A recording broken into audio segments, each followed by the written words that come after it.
Bienvenidos a Cruce Palabras por Telesur.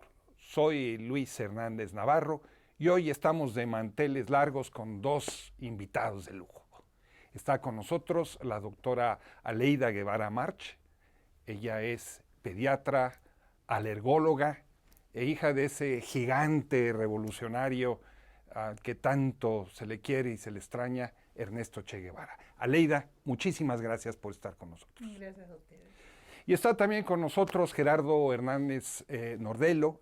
Gerardo es el coordinador nacional de los comités de defensa de la revolución, héroe de la República de Cuba, durante muchos años preso en las mazmorras del imperio, que hoy tenemos también la fortuna de estar aquí con él en el estudio.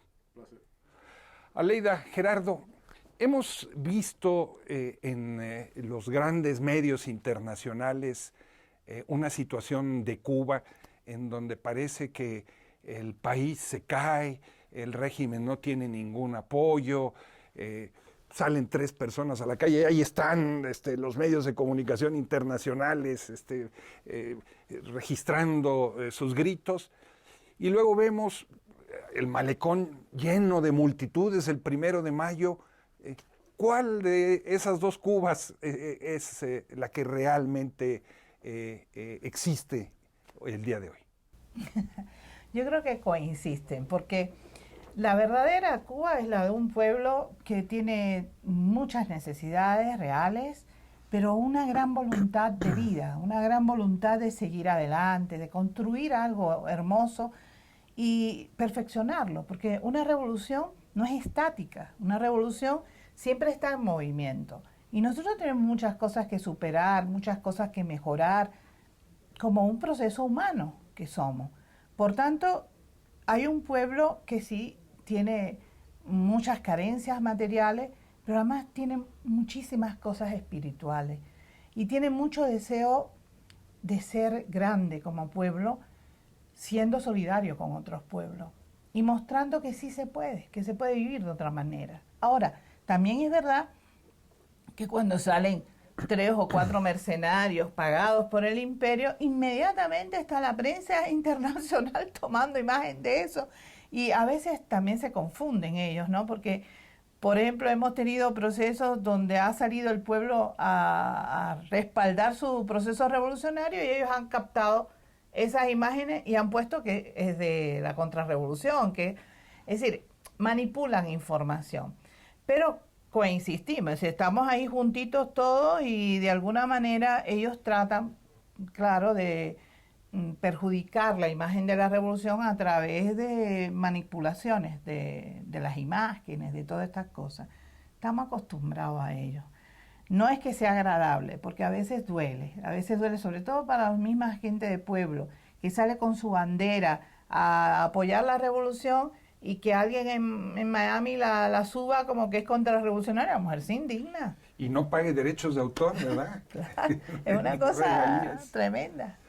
Gerardo, tú estás al frente de los comités de la defensa de la revolución, esa expresión del poder popular en Cuba. Esos comités, en estas circunstancias de dificultades, exacerbación del bloqueo, ¿cómo están funcionando? Bueno, empatándolo un poco con lo que decía Aleidita, nosotros hemos sido víctimas también de esa maquinaria de desinformación. Y si usted revisa, en julio del año pasado hay imágenes que dieron la vuelta al mundo de supuestos opositores al gobierno, que éramos nosotros precisamente, hasta algunas imágenes con la bandera del 26 de julio, imagínense ustedes eso. Y yo con mi gorrita y opositor al gobierno, hasta ese extremo de ridículo han llegado, ¿no? Los CDR estamos, una de las tantas cosas que hacemos es tratar de un poco que contrarrestar los efectos del bloqueo de nuestra población, y puedo mencionar, por ejemplo, el programa Cultiva tu Pedacito de producción de alimentos, en el que estamos exhortando a todos los vecinos que donde quiera en nuestras comunidades que haya un espacio, un patio, una parcela que pueda ser cultivable y que produzca alimentos, pues que lo hagan, ¿no? Y es un programa en el que venimos trabajando ya por los últimos años y que ha ido prendiendo y ganando simpatizantes a lo largo del país. Y hay experiencias curiosas, porque al principio era bueno coger un lugar que en muchos casos era un basurero con vectores, etcétera. limpiarlo, unirse los vecinos, trabajar allí, producir alimentos, compartirlo, pero ya hay casos en que se están donando esos alimentos a escuelas cercanas, a casas de abuelos, etcétera. Pero además hay experiencias de personas mayores que tienen un patio que no pueden hacerlo por sí y los vecinos van y le dicen, bueno, vamos a hacer una cosa, nosotros lo limpiamos, lo cultivamos y después dividimos los productos. O sea, toda una serie de iniciativas que se han estado desplegando en ese sentido y que confluyen al objetivo final, que es la producción de alimentos y un poco contrarrestar los efectos del bloqueo. Aleida, regresando a esas imágenes duales de las que hablamos al principio, cuando se busca difundir voces críticas desde dentro de Cuba hacia afuera, se pone o se puso por lo menos el centro en jóvenes y en artistas, pintores, compusieron una música, una canción que según esto era un himno a quién sabe qué. Se trata esto de una estrategia de focalizar un cierto tipo de público y por eso resaltan la imagen de los artistas y de los jóvenes, o ¿cómo explicar esto? Yo creo que ellos han intentado hacer precisamente esto, es decir, usar figuras que pudieran ser reconocidas por el pueblo y que la gente los pudiera llamarle la atención, por lo menos lo que están diciendo.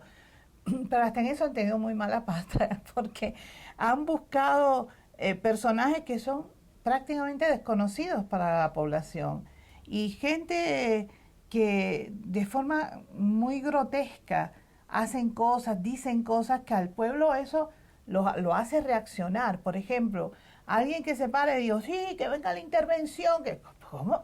Un pueblo como el cubano, ¿cómo va a aceptar eso? Está loco. Es decir, hasta en eso son tontos a la hora de utilizar esas armas, ¿no? Porque lo que hacen es que muchas veces provocan rechazo a esa figura y sobre todo unidad de pueblo. Podemos tener algunas diferencias, unos y otros, pensar de una manera o de otra. No somos máquinas, somos seres humanos. Por tanto, podemos tener muchísimas diferencias internas, pero hay una cosa que es fundamental, objetivos fundamentales. ¿Qué queremos para nuestro país? ¿Qué queremos? Yo nací ya con una revolución. A mí nadie me hace doblar la cabeza, nadie. Y yo cuando me han dicho, en una balanza usted pondría sus hijas y la revolución. Yo digo la revolución, porque amo a mis hijas y yo quiero que ellas vivan con la misma dignidad con que he vivido yo. Entonces necesitan de la revolución. Ese tipo de cosas hace que la gente cuando ve esos proyectos de artistas, porque a veces son yo no sé, no quiero insultar a nadie, pero es que hay cosas de verdad que me molestan mucho. Yo tengo sangre negra, así, puedo ser muy blanca, pero mis raíces culturales son afro. Caribeñas. Sí, y hay cosas que me molestan. Por ejemplo, que una persona, una mujer, diga que ella es descendiente de Maceo, por ejemplo, y vendida a los intereses de Estados Unidos, ¿cómo le va a faltar respeto a Maceo? A mí, Maceo. No, hombre, no, ¿qué cosa es eso? Me indigna. Y eso pasa con muchos cubanos también. La gran mayoría de nuestro pueblo reacciona con mucha pasión ante lo que hemos logrado, con mucho sacrificio durante tanto tiempo, para que ahora vengan gente banales, sin principios, sin ideología ninguna, a tratar de manipular una situación. No, nosotros no podemos permitir eso de ninguna manera. No es justo. No es justo. Gerardo, la isla ha vivido mucho tiempo en su economía en parte del turismo. El turismo se convirtió en una actividad fundamental y vino la pandemia y hubo que cerrar la isla y prácticamente desaparecer esa actividad económica. ¿Cómo le han hecho para sobrevivir sin esos ingresos y sin esa actividad de la que vivía tanta gente? Bueno, nosotros solemos decir que no es fácil, pero no es solo no es fácil, sino que es extremadamente difícil cuando alguien tiene la responsabilidad de echar adelante un país y los recursos con que se cuentan son limitados. A veces, por ejemplo, nosotros los CR estamos trabajando en respuesta a un llamado de nuestro presidente, poniéndole corazón a los barrios y trabajo en barrios que se nos habían atrasado un poco precisamente por la carencia de recursos, y a veces cuando uno saca cuenta, bueno, hay que arreglar 10 calles y materialmente el asfalto que hay solo da para 4, y cualquiera diría, güey, pero 10 calles eso es fácil, pero cuando el asfalto se produce con petróleo, y el petróleo lleva dinero, y entonces entra a jugar el bloqueo y el tema de los barcos y las sanciones. Es extremadamente complejo, algo que quizás para otros países les resulte bastante sencillo. En Cuba todo se complica y todo pasa por el brutal bloqueo al que nos tienen sometido por más de medio siglo, y todo se complejiza realmente. Es un esfuerzo extraordinario el que el pueblo cubano está haciendo para sobrevivir y para seguir adelante, porque eso hay que señalarlo. No nos detenemos en nuestros planes de continuar mejorando la calidad de vida de los cubanos y continuar adelante con nuestro proyecto. Aleida, ¿tú eres médico o médica? Igual. Es que... A ver, yo nací en una revolución donde la mujer es respetada en igualdad de condiciones. Por tanto, no me importa la letra que usen, porque yo sé cuáles son mis derechos y cuál es mi lugar en la vida, ¿no? Entonces, me da igual, médico, médica, como quieran. Perfecto. Y lo que hemos visto en el marco de la pandemia, ya venía desde antes, son otros héroes integrantes de la brigada Henry Reeve, yendo a países como Italia, del primer mundo, a atender enfermos de COVID, viniendo a México, moviéndose a los lugares más alejados. A pesar de las carencias y a pesar del bloqueo, ¿cómo explicarnos un fenómeno de esta naturaleza? Eso se llama educación de pueblo. Es decir, desde que somos pequeñitos, a nosotros nos han enseñado que la solidaridad es quizás lo más lindo del ser humano, ¿no? Porque no es dar lo que te sobra, es compartir lo que tenemos. Y eso te hace crecer como ser humano. Yo pienso que los médicos nuestros en general están muy orgullosos de poder hacer estas actividades, pero además aprendemos, fíjate. No es solamente lo que damos, sino también lo que recibimos. Recibimos mucho amor de pueblo, que eso para nosotros es fundamental, pero también conocimientos ancestrales. Pues, desgraciadamente, nuestra población autóctona desapareció muy rápidamente con la colonización española, y entonces somos más afro por la fuerza de la población africana. Pero cuando tú vienes, por ejemplo, a América Latina, que contactas con poblaciones autóctonas y los conoces y aprendes de ellos su sabiduría ancestral, sus medicamentos, cómo utilizan la naturaleza, cómo respetan la tierra, eso te llena de una fuerza tremenda, porque tú te das cuenta entonces de lo mucho que puedes aprender. Entonces el pueblo cubano, con su educación social en este sentido, pues da con sacrificio un hijo o una hija que va a cualquier parte del mundo, pero también sabe que ese hijo y esa hija va a regresar con mayor sabiduría, pero sobre todo mejor ser humano. Y eso nos hace crecer como pueblo. Entonces, de alguna manera, eso fortalece a la revolución también. Porque, por ejemplo, a mí me permiten ir a Nicaragua siendo muy jovencita. Estaba en el último año de la carrera de medicina. El comandante en jefe Fidel Castro habla con nosotros y nos dice, a ver, ¿quiénes quieren ir a hacer el internado internacionalista a Nicaragua? Y muchos dimos el paso al frente. Fuimos un grupo grande. Ahí fue una experiencia extraordinaria, porque yo había nacido con la revolución, todo garantizado, todas las cosas básicas de la vida, yo las tenía. Entonces, de pronto enfrentar una situación de guerra, de enfrentamiento entre el mismo pueblo, de la influencia de la religión católica sobre el país, de cómo dividió a la gente, todas esas cosas eran totalmente nuevas para mí, muy, muy difíciles. Y fue una experiencia de vida extraordinaria, pues me hizo valorar más lo que yo tenía. Y como joven crecí, ¿no? Respetando mucho más mi revolución. La solidaridad es la ternura de los pueblos, decía alguien conocido.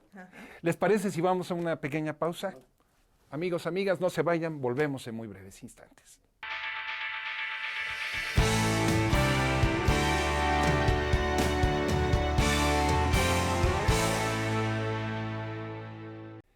Estamos ya de vuelta en este cruce de palabras, conversando sobre Cuba hoy, con dos invitados de lujo. la doctora Aleida Guevara March y Gerardo Hernández Nordelo. Gerardo, tú eres un héroe. Tú te infiltraste en las filas de los terroristas que querían atentar en contra de tu país y en contra de la humanidad.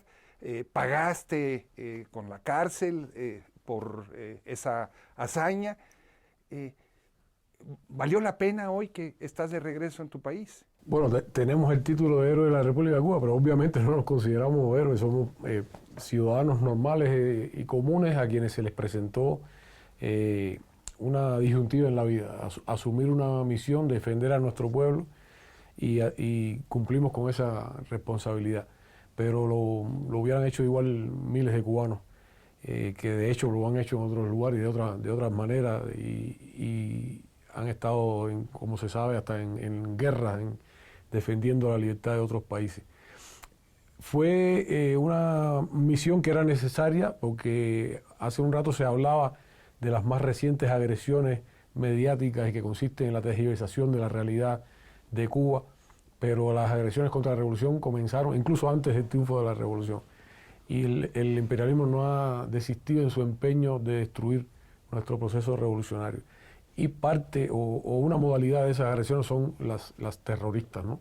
Desde Florida, particularmente desde Florida, durante muchos años con total impunidad estuvieron actuando elementos terroristas y Cuba tuvo la necesidad de enviar a un grupo de personas allá a infiltrar esas organizaciones y enviar la información hacia nuestro país, precisamente con el objetivo de impedir esos actos. Nos arrestaron, cumplí 16 años en prisiones de Estados Unidos, con 3 meses y 4 días, siempre lo digo. Y si tuviera que hacerlo otra vez, lo haría siempre y cuando exista la necesidad y esas personas sigan contando con la impunidad con la que han contado, que hay que decirlo, el imperialismo no solo armó, financió elementos de este tipo para actuar en contra de Cuba, sino que al mismo tiempo también a lo largo de los años miraron hacia otro lado cuando hechos violentos eran cometidos en contra de nuestro país. Por lo tanto, Cuba tiene el legítimo derecho de defenderse. Aleida, estas paradojas que se sigue viviendo alrededor de la Revolución Cubana. Se acaba de efectuar la Feria Internacional del Libro ahí en La Habana. Entiendo que va a seguir su recorrido por otras ciudades. Pero de repente uno se entera de que en esa feria se distribuyeron 1 millón de libros, ¿no? En un país bloqueado, cercado. ¿Cómo es posible que se distribuyan 1 millón de libros? No, lo que es peor todavía es que nos parece poco. Eso es la cuestión, porque al pueblo le gusta leer. Si es un pueblo que de todos estos años de revolución, el hábito de lectura se hizo firme, ¿no? Y la gente guarda su dinerito para la feria del libro, para poder comprar unos cuantos libros y poder leer el año, ¿no? Entonces, es una cosa impresionante ese movimiento popular que se arma ahí en la feria y es hermoso, es hermoso. Hay que hacer un esfuerzo extraordinario. El Estado cubano sabe que al pueblo eso le da placer. Entonces, por todos los medios trata de buscar los recursos para poder hacer los libros, a veces con cosas muy modestas, es decir, con un papel que no es el mejor, que no va a durar mucho. Ese tipo de cosas es cierto. Y ahora también ya estamos usando mucho más la tecnología y los libros en digital. Pero no es lo mismo. Es decir, para el pueblo cubano le gusta mucho la cosa de la hoja, del papel, de tenerlo ahí contigo, ¿no? En la mesita de noche, ese tipo de cosas. Hay que ir educando. Mira, mi mamá tiene más de 80 años, no voy a decir el cual porque me mata, pero ahora está leyendo digital, porque no le llegan todos los libros que ella quisiera, entonces está leyendo digital. Pero de verdad esto es lo que habla de un Estado, de un gobierno que se preocupa por el bienestar de su gente. Si tú sabes que eso le da placer a tu pueblo, entonces sacrifican algunas otras cosas para poder tener una feria de libros que valga la pena, ¿no? Y ya te digo, de todas maneras a nosotros nos parece poco, porque nos gustaría tener muchos más libros y que sobre todo los jóvenes puedan adquirirlo económicamente. Esta feria fue un poco cara, porque claro, venían muchas cosas importadas, ¿no? Y bueno, fue un poco cara para el bolsillo normal del cubano. Pero así todo, un montón de personas fueron y compraron sus cosas. Y es lindo, es un espectáculo, de verdad, ver a la gente con esa ansiedad de saber, ¿no? De leer, eso es... O sea, son libros que no están en las estanterías, son libros que pasan por la vista, por las manos, que circulan. Sí, es tremendo. Y eso que también hemos sacado libros que ya no tienen la misma circulación, ¿no? Pero como es feria, pues se sacan también. Pero así todo, la gente va y dice, este o el otro, y comparte, y dice, bueno, mira, yo compro este, tú compras el otro, después nos los pasamos, ¿sí? Todo ese tipo de cosas. Pero es interesante ver a todo un pueblo ahorrando para ese momento, para poder adquirir los libros. Es una sensación que te da de plenitud, ¿no? De que sí se puede, sí podemos. Gerardo, ¿se vislumbra en el futuro un cambio en los términos del bloqueo? Bueno, todo tiene relación con lo que hemos estado hablando, ¿no? Este recrudecimiento de las agresiones mediáticas, por llamarlo de alguna manera, contra Cuba y también del bloqueo. Porque hay que decirlo, en medio de la pandemia fueron más de 200 nuevas medidas fortaleciendo el bloqueo contra nuestro pueblo. Y eso responde a que el imperialismo tiene las esperanzas de que la revolución cubana esté en sus últimos tiempos. Hay un segmento poderoso de lo que nosotros llamamos la mafia anticubana, que de alguna manera u otra se las ha agenciado para hacer creer a quienes dictan las políticas en Estados Unidos que eso es así.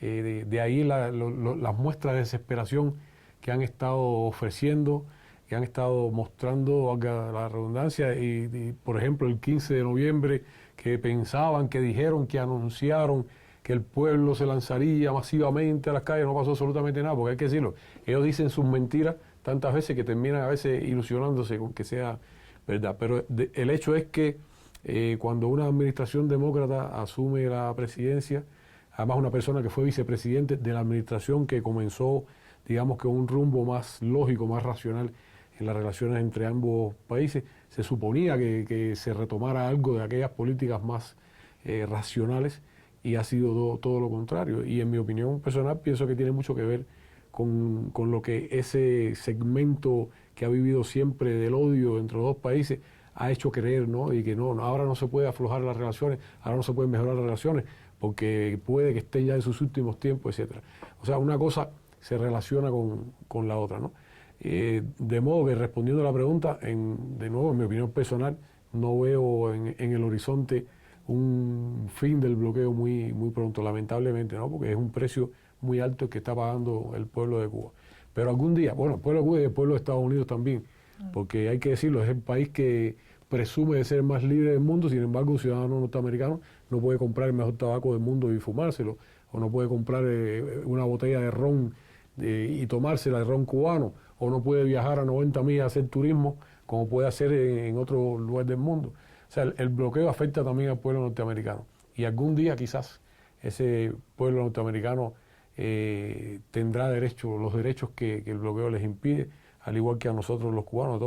De modo, tenemos fe, esperanza en que algún día terminará, pero nosotros no podemos sentarnos a esperar que termine. Nosotros los cubanos tenemos que seguir trabajando, y lo estamos haciendo. Más allá del bloqueo, más allá de las presiones y de las amenazas, nosotros tenemos muy bien definido hacia dónde queremos avanzar, la sociedad que queremos construir, y no podemos sentar a esperarnos que nos quiten el bloqueo. Hay que trabajar con bloqueo. Aleida, ¿y de dónde saca este pueblo esa energía, esa vitalidad, esa esperanza para resistir en condiciones tan difíciles? Sí, es duro. Yo le digo porque como médico hemos tenido que sufrir mucho las consecuencias del bloqueo. Es decir, pacientes, sobre todo en mi caso niños, que podían quizás resolver más rápido la patología que tiene si pudiéramos adquirir el medicamento, pero como es de una patente de Estados Unidos, nadie la oferta, aunque tengamos el dinero para comprarlo, porque si el FBI detecta que Estados Unidos nos vende el medicamento, es decir, que una empresa estadounidense nos vende el medicamento, o una empresa latinoamericana nos vende el medicamento, y es de una patente estadounidense o tiene algún componente de Estados Unidos, inmediatamente el FBI puede tomar medidas sobre esa empresa, aunque sea mexicana, aunque sea colombiana, aunque sea de donde sea. Esas son las leyes del bloqueo que nosotros rechazamos, porque si ellos no quieren comerciar con Cuba, ese es su derecho a decidirlo y nosotros lo respetaríamos siempre. Normalmente siempre fue nuestro comerciante más fácil, porque está a 90 millas, ¿no? Pero en caso de que no lo quisiera hacer, bueno, aleluya. Pero lo que no podemos aceptar es que ellos impidan que otros países puedan comerciar libremente con Cuba. Por eso es el bloqueo. Y Cuba ha aprendido a resistir, pero también a buscar alternativas, que eso es lo que nos hace crecer. Y una de las cosas más lindas que tenemos es que nos reímos de nosotros mismos. Gerardo, en un minuto, porque ya la guillotina del tiempo nos cayó encima. ¿Hay futuro? Por supuesto que hay futuro. Siempre seguiremos soñando con un mundo mejor. Gerardo, Aleida, muchas gracias por estar con nosotros en este cruce de palabras y aprovechando que este programa está dedicado a Cuba, yo quiero dedicárselo a la memoria de un músico cubano extraordinario que acaba de fallecer, Lázaro García, que nos endulzó el corazón y la vida. Amigos, amigas, muchas gracias por su amable compañía el día de hoy. Ya saben, los esperamos la próxima semana aquí por Cruce de Palabras por Telesur. Hasta la próxima.